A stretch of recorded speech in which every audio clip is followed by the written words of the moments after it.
Non, la revue du JDC de cet après-midi, même si on a encore les clichés de Kribi dans notre tête, au regard de tout ce qui se passe à Kribi, on s'interroge réellement sur cette ville-là qui devrait être une ville touristique qui permet aux populations du coin d'être assez épanouies. D'ailleurs, le port aussi qui est arrivé. Bref, une ville futuriste avec un futur meilleur. Voici la revue que nous présente King Pierre Junior. Une revue qui est d'ailleurs bien évidemment dédiée à cette jeune fillette qui est partie, parce que certainement si elle avait eu le temps de regarder la revue du lundi au vendredi dans le cadre du journal de la culture, elle aurait eu des informations à caractère social et culturel qui allaient de apporter d'autres éléments. Et justement cette revue, on va l'ouvrir notamment en vous présentant premièrement le contenu qui nous amène au cœur des rédactions de Repères. On fait retour également dans les rédactions du quotidien Le Jour, Le Messager, Cameroun Tribune. Pour nous concerner que cela, et on sera du côté de la Suisse avec Le Mag qui nous donne quelques informations et puis de la nécrologie, ce sera à la fin.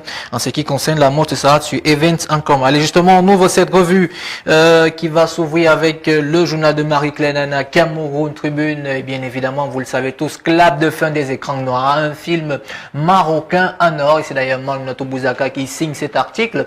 Anato, il faut le retenir, la réalisatrice Fatimatou Boukadi a remporté la distinction suprême au cours de la cérémonie de clôture qui s'est tenue le 27 novembre dernier au Palais des Sports de Yaoundé. L'édition 2021 des écrans noirs clôturée samedi dernier à Yaoundé par le ministre des Arts et de la Culture en la personne du professeur Bidoum Kwat, ministre des Arts et de la Culture, représentant personnel du président de la République, qui ne sera certainement mémorable. Ce que vous devez également retenir, c'est justement son nom, la Marocaine Fatima Boukadi, de son coup d'essai avéré, coup de maître.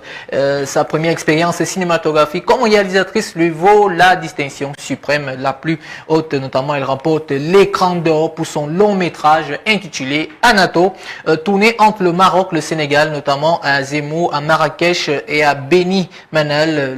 Le film dépôt relate l'histoire d'un commerçant musulman, Marie Damato, un homme métis franco-sénégalais qu'il rencontre auprès d'un gré. Et plus bas ici, vous avez également la suite de tous ceux qui ont été nominés. Certainement, c'est ce que les confrères des autres journaux ont pu rédiger. Et puis, on va avancer dans cette revue en laissant Cameroun Tribune. Et puis, il y a justement ce dossier que propose Repère qui a fait immersion dans le monde du 7e art entre quête de bons plans pour mieux se vendre le marché du cinéma camerounais. Il s'interroge alors sur comment est-ce qu'il se porte aujourd'hui, si il y a beaucoup de publicité autour du 7e art ou bien il y a carrément des visages qui sont devenus aujourd'hui incontournables du 7e art. Se projeter malgré la fermeture des salles. C'est d'ailleurs des propos que vous pouvez retrouver dans les colonnes du hebdomadaire Repère de Feu Richard Touna. Et plus à côté, la bouée de sauvetage, le multimédia et le numérique qui sont devenus aujourd'hui l'une des plateformes où on peut carrément retrouver des livres. Tenez Jolie vous propose souvent ici dans le cas des affiches, des applications qui sont disponibles où on peut avoir des séries, où on peut encore avoir des courts-métrages en dehors de Netflix. Vous avez Ayuba, vous avez Pops, vous avez également d'autres dont le nom m'échappe. C'est à retrouver notamment dans ce très bon dossier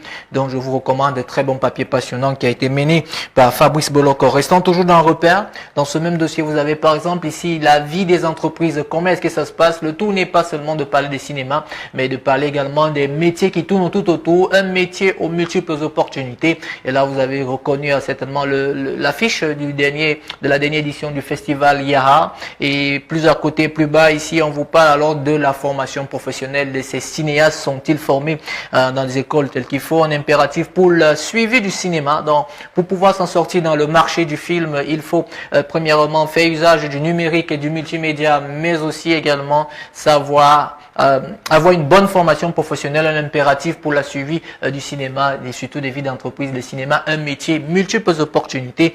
Très bon dossier que les confrères de Repère ont voulu mener afin de trouver notamment des voies de solution. Eh bien, vous avez certainement reconnu ce visage, c'est lui qui est derrière ce long métrage qui jusqu'ici a fait le tour carrément du continent, puisqu'il a pu recevoir quelques distinctions ou bien nominé même. Thierry Franck Léa Malé, producteur et réalisateur. D'ailleurs, ses propos sont, je cite, n'ayant pas un véritable marché du cinéma au Cameroun, on ne saurait parler de rentabilité. Fin de citation. Il s'est prêté aux questions-réponses des confrères de Repère. Il s'est 1, 2, 3, 4, 5, 6 7 questions qui ont été posées, des éléments de réponse vous pouvez d'ailleurs retrouver. Et puis il y a cette question qui revient toujours, que gagne un producteur lorsque son film est diffusé dans une chaîne de télévision? La réponse est également retrouvée dans les colonnes du tri-hebdomadaire Repère de Feu Richard Tounard, qu'on va quitter pour avancer dans notre revue et prendre d'autres informations qui certainement vont toujours tourner autour du cinéma. Ce sera certainement avec, non, cette fois-ci avec de la littérature, Le Messager de Fepus Diawé, notamment belles lettres dans le cadre de la littérature. Achille Junior Saïd, c'est le nom qu'il faut retenir, qui présente ses livres au public. La cérémonie dédicace des ouvrages dans l'ombre de l'amour et Jasmine a eu lieu le vendredi 26 novembre dernier à Yaoundé. Et puis vous pourrez certainement reconnaître là des visages parmi lesquels ici il y a l'expert en crypto-communication, le président des sorciers du Cameroun, qui n'est d'autre que François Bingono, et celui qui a d'ailleurs modéré cette cérémonie que j'ai pu voir là dans la photo, qui n'est d'autre que l'ami des médias, Yaya Idrissou, le papier-pot de la signature de Nadège Anougaï, qui était également sur place pour présenter ses ouvrages. En rappel que Achille Saïd, qui a présenté ses livres, fait également partie des forces et défenses du Cameroun. Un bon papier que je vous recommande. Vous allez donc voir que lorsque